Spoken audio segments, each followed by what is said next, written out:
sidang perkara korupsi dana hibah Bawaslu Muratara tahun 2019 dan 2020 secara virtual, Jaksa Penuntut Umum Kejari Lubuk Linggau menghadirkan 11 orang saksi, semuanya dari unsur petugas Panwascam di Muratara.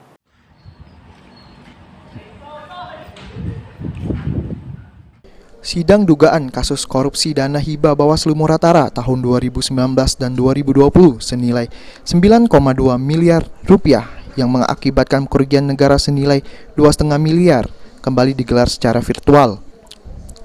Dalam sidang kali ini, JPU dari Kejari Lubuk Linggau menghadirkan 11 saksi, yaitu petugas Panwascam, yakni sekretaris dan bendahara Panwascam yang ada di 7 kecamatan Muratara.